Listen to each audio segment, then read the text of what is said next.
Good morning, everybody. And for you guys, it's Friday morning, or maybe not. I mean, maybe you're watching this another time and it's not your Friday morning. Maybe it's Friday night or Saturday or all another day, or hard to tell. So, Matthew, today we're talking about other kinds of memory. And particularly, we're going to focus in a little bit on this wayfinding phenomena. The idea of place, space, and how, and purpose, place, space, and purpose kind of thing for humans. And so if we think of unmet needs, or needs that human beings, not unmet ones, just needs that human beings have, they have to meet those to survive. We know that there's intake and there's output, waste removal. And then there's this energy, sort of energy outward, whether it's high energy, very active energy, or whether it's quiet, recovery energy. But then there's that inward energy, which we refer to as sleep, or, that internal sort of thing that goes on. And then we have the two strong things, which are finding comfort and avoiding pain. Those are things that humans seek as a rule. So the word seek should give us a hint right there. Humans seek things. So if I'm in a seek mode, it means I'm what? I'm looking to meet that need. I'm trying to find a way to meet that need in any way I can in this moment if I'm seeking it. How important is it to figure out where I can find it? Really important, because if I can't figure out where to find it, then how am I going to meet that need? Yeah. So what am I going to want to do once I find it one time? What am I going to try to do? Yeah. So I'm going to burn in my memory. That's the place I can go to get that thing. So when I need it next time, my brain's going to tell me that's where you need to go. That's where you need to go. So classically, animals, as a rule, when they put out waste, do they want to take in nourishment in the same place or the same location where they put out waste? No, yeah, they're very mindful about that. They make sure they're very mindful. They keep they're it very tricky. Yeah. Yeah. So they're very particular about that. So they use a fair amount of energy, making sure that where they take things in and where they put things out are two different locations. And we see that even with dogs or cats. Like that. And when we put things out, we have things we put out.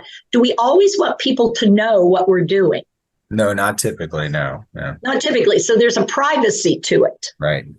Yeah. But if we have stuff and we're afraid we may not have enough stuff, what might we want to do with the stuff that we feel like is important to have and we're afraid we might not have enough of it? Put it in a safe place where hopefully no one else or nothing else can find it and take it. Yeah. So we may find it in one location, but we don't just leave it in that location if it feels like, well, that's not a safe location because other people could get it there. And if I need it, when I need it, I would have to go to this place. So you know what I want to do? I want to bring that stuff to where I can have it immediately available to me. So I don't have to go somewhere to get it. And of course, then we start, and those are things like I go shopping and I bring things back to the house so I'll have food. I go out and I forage, I go out and eat in the garden. And then I come back in and I bring in what was in the garden because I want to have it there when I need it or I want it. So we have this coming and going phenomena, but the goal frequently for human beings is to get what they like and want close by.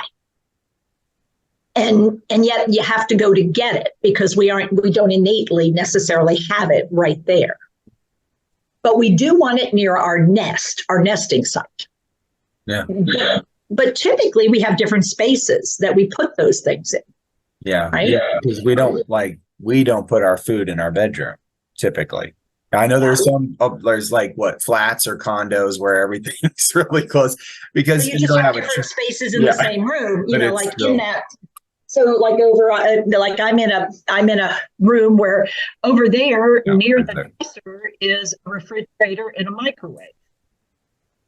However, there's no things you can cook with or eat with Like there's no plates, there's no cups. So I had to go out and seek that. Now I brought some stuff with me because you know me. What kind of things do you think I brought with me? Coffee cup. Well, I typically do, but here's the problem. I brought this kind of coffee cup with me, and I didn't bring my mug this time. Mug, yeah. And that's a different coffee thermos that we see you with. Usually it's like the green with the speckle whites. Or yeah, but both of them, whether it's the green one or the blue one, what are they made out of? A metal. Yeah, they're made out of metal. Yeah. So that wasn't helpful. So I had to go seek. Couldn't do in the microwave. Oh, yeah. You had to go get a place to get my first cup. Yeah. So that I could then make more cups and then use this. In there. Yeah. And this was also a friend gave me food, but in order to warm up the oatmeal, I had to seek the thing. So I had to do the so. And then, the leftovers I want to take with me, not leave here. Yeah. So I had to go take them down to the car. And then I forgot the key to the car because you have to have the key to the car and you have to have the key to the door. So what does that mean? I had to remember because I'm on the second floor. And what did I have to remember to take with me if I wanted to get back in the room? Yeah, you had to then get your room key, however that is. Yeah, whatever kind of key that is, and make sure you. I was busy remembering the room key and the front door key because there's a fob that does those two things. Guess what? I forgot to take with me because I was so busy remembering the car key or something else. The car key. So I got all the way to the front door, started to go out, and it's raining. And I realized, I don't have the car key. I can't put the stuff in the car without the car key. So I had to come back up. Then what did I have to remember?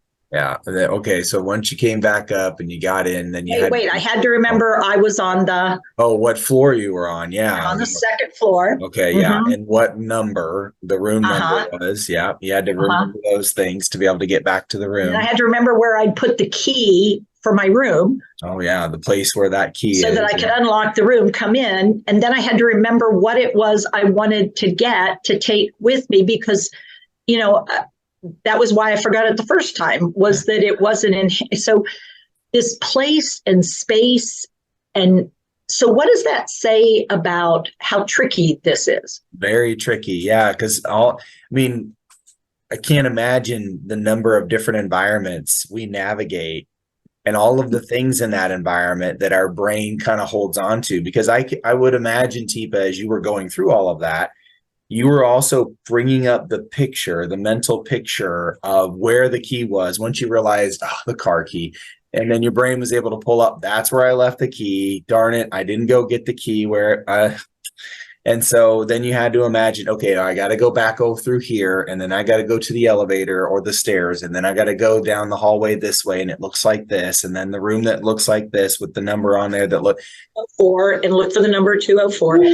So, and then and the reason that I didn't take it is I decided I didn't need to put this in the car.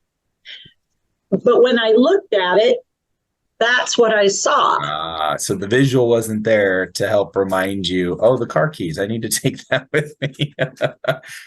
Oh, man. This is super complicated. Yeah. And that's for in this one space. Now, come tomorrow, I won't be in this space again. And I may never come back to this space. No. So I've got to now take the qualities of this space. So this space has a place to sleep, a place to go to the bathroom, a place to look at yourself, a place to watch TV, a place to cook food, a place to get rid of trash. I have to remember all these places within this place. Yeah. A place to look out to see if it's raining. What's that called? The window. A window. Yeah. I have to remember the place where I go if I want to brush my teeth. Yeah, the bathroom. But it's more than the bathroom. Do you want me to stick my toothbrush down in the toilet? Well, no, yeah, don't do that. Okay. The washroom and the bathroom. Yeah. The washroom and the bathroom and the this and the that. And so this is where, we're always sort of surprised when people get lost when they're walking around, when they're living with brain changes. But in fact, has anyone ever been in a hotel where you're like, what was Oh, Yeah. Wait a minute. Oh, shoot. okay. Okay, was it 314 or 413? Yeah. Huh. And how many rooms have you been in before in the past? And those numbers and the potential of your brain pulling up an old number from a room because it could look similar. It could look really similar because I mean, what have we recognized about a lot of the hotels you've been in, Teepa? A lot of them look the same. They've got the same makeup. And so you could be potentially pulling those pictures from the past in those moments. Today, which is Landis Homes.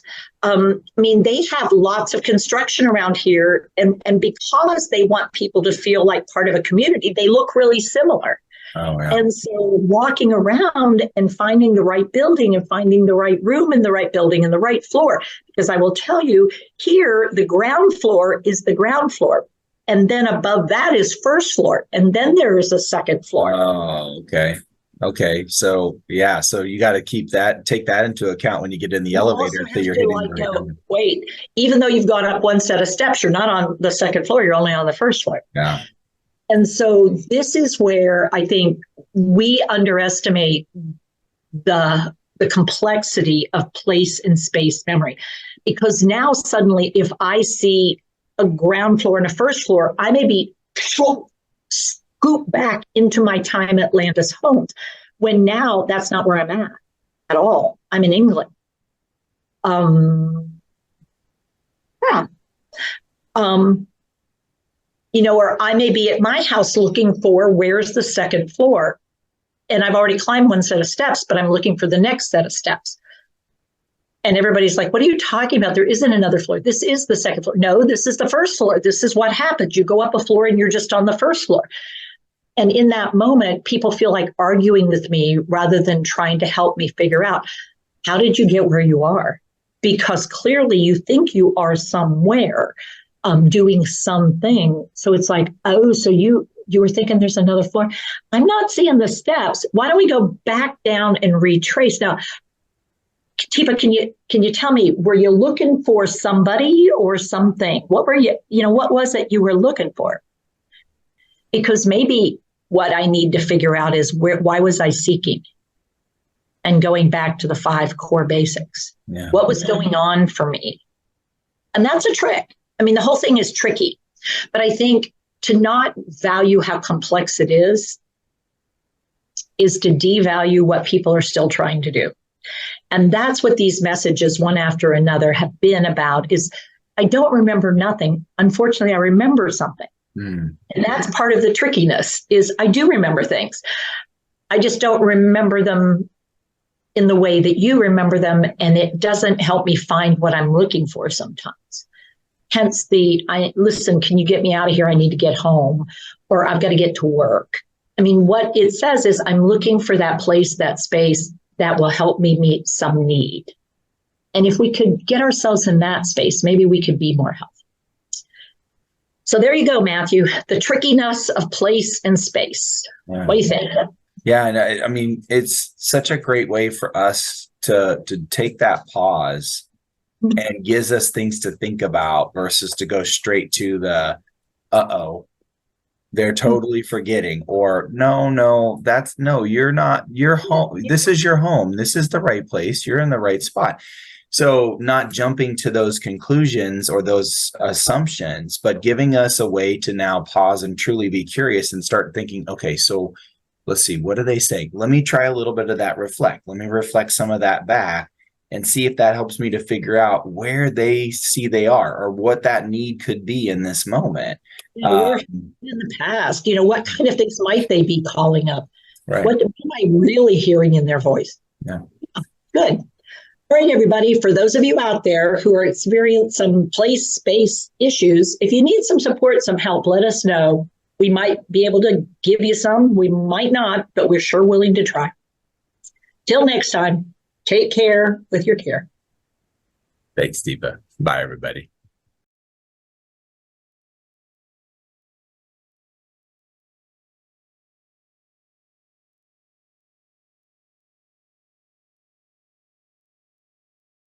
Hi, I'm Teepa Snow. and you just found our YouTube channel and watched one of our videos. I'm the owner and founder of Positive Approach to Care. Thanks for watching. And if you liked, if you have a comment about, or you would, please share it with people you know. Oh, and if you haven't yet done it, consider subscribing. We'll let you know when the next new video comes out. And you might want to visit our website, www.teepasnow.com, where you'll find other resources as well. See you there.